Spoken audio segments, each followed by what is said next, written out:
Runājot par ēku tradicionālo celtniecību, Latvijā vislabāk pazīstamais būvmateriāls droši vien ir koks. Taču būvniecībai derīgi materiāli ir atrodami ne tikai virs, bet arī zem zemes. Tie ir dažādi derīgie izrakteņi – smilts, grants, māls, ģipšakmens, kaļķakmens, dolomīts, kvarca smiltis un citi. Ģipšakmeni izmanto piemēram cementu vai riģipšu plākšņu ražošanai. No dolomīta var iegūt būvkaļķus, būvakmeņus un apdares materiālu. No māliem ražo ķieģeļus, jumta dakstiņus, flīzes un cementu. Arī kaļķakmens tiek izmantots cementa ražošanai.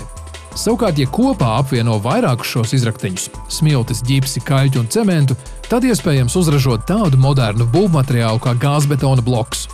Pateicoties vieglumam, teicamajām fiziskajām īpašībām un būvniecības vienkāršībai, gāzbetons mūsdienās ir ļoti populārs celtniecības materiāls.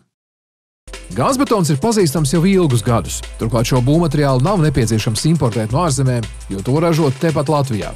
Piemēram, jaunā un modernā rūpnīcā, kas atrodas nelielā pilsētiņā Salkalne. Gāzbetons ir baltpelēks celtniecības materiāls, kas tiek veidots cietos, bet tajā pat laikā vieglos porēnos blokos. Pamatā tas sastāv no 4 minerāļu resursiem – smilts, ģipša, kaļķa un cementa.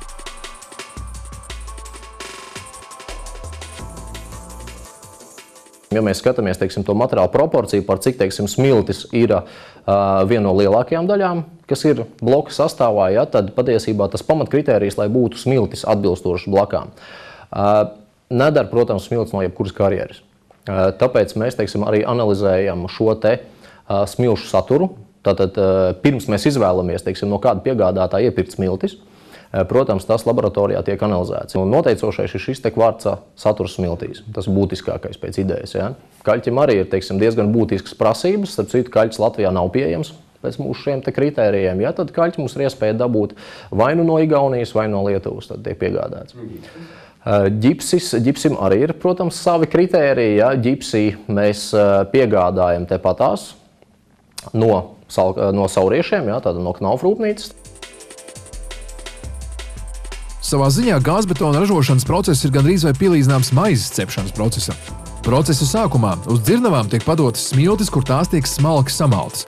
Pēc tam, ievērojot receptūru ļoti precīzi aprēķinātās proporcijās, šīm smiltīm tiek pievienots klāt ģipsis, kaļķis un arī cements. Visa šī masa noteiktos temperatūras apstākļos mikserī tiek rūpīgi samaisīta. Kad šie te minerāli materiāli visi ir sagatavoti, tam klāt tiek pievienots arī alumīnija pasta, kas ir kā reaģents, teiksim, lai veidotos šī te poru struktūra.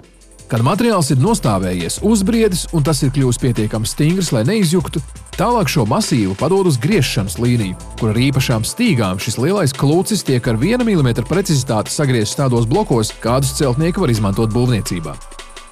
Tad, kad šis te masīvs ir tātad noformēts, sagriezt pa blokiem, viņš tiek padots uz autoklavēšanu. Autoklavēšanā tātad tiek sagatavot vairāk masīvu, visi ievietoti autoklāvā. Autoklāvā šis te masīvs iegūst galējo stiprību. Ja, tātad spiediena un temperatūras režīmā. Spiediens ir kāds 6 bāri, temperatūra ir kāds 180 grādi. Ja, tātad šādā te vidē materiāls iegūst galveno stiprību. Ja, un autoklavējot gāzbetonu, tātad šie te minerāļi, pēc idejas veldzējās kaļķi, reaģē minerāļi un praktiski viņš šī autoklāvā pārakmeņojās. No krāsnes tiek izņemti akmens cieti gatavi bloki, kurus tad atliek vien sapakot un vest uz noliktavu, no kuras vēlāk šie gāzbetona bloki turpinās savu ceļu uz būvniecības laukumiem.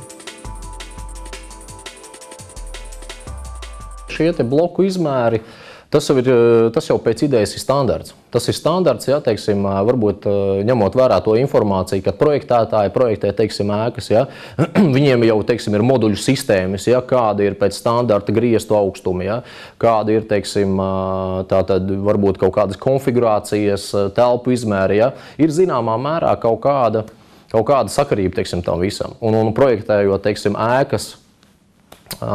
projektējot ēkas, veidot šos te sienu moduļus, ja, praktiski tas jau ir kā standārts, ka tas bloka augstums ir 200.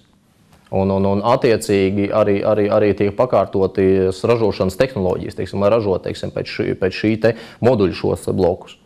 Un tātad praktiski standarts, teiksim, kas mums ir, ja tas ir bloka augstums 200, garums ir 600, un attiecīgi tālāk nomenklatūra iedalās pēc platumiem, jā, pēc biezumiem. Gāzbetona bloku pielietojumu būvniecībā var iedalīt 3 grupās. No biezākajiem var būvēt slodzi nesošas ārsienas, turklāt pat 3 stāvu augstumā. No vidēji bieziem var būvēt nesošās iekšējās sienas, savukārt no plānākajiem blokiem var būvēt vienkāršas starpsienas.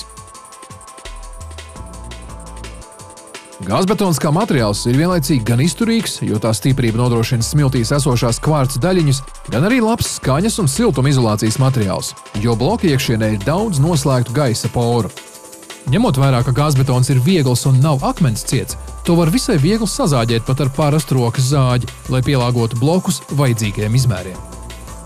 Būtiski, ka gāzbetons ir Latvijas klimatam piemērots materiāls, kas nebaidās arī no pamatīga augstuma un spēj izturēt vairākus desmitus salturības ciklus.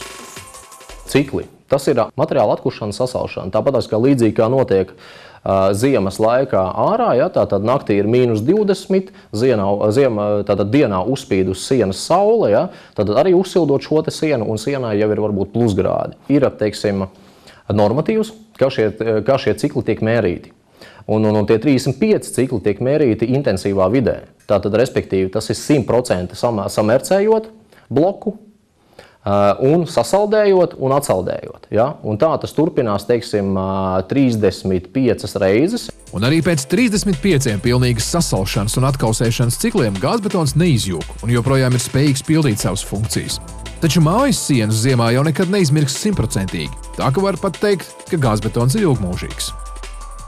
Ilgmūžībai, ja, praktiski šim te aerokam būvmateriālam tāds ilgmūžības termiņš nav noteikts. Ja, tātad viņš ir patiesībā, teiksim, ja mēs atskatāmies vēsturē, tad pirmās ēkas no analoga materiāla tika uzbūvētas Latvijā konkrēti 39. gadā, kad Latvijā bija analoga ražotne. Un šīs te mājas pat stāv bez apdares, tātad līdz pat šodienām.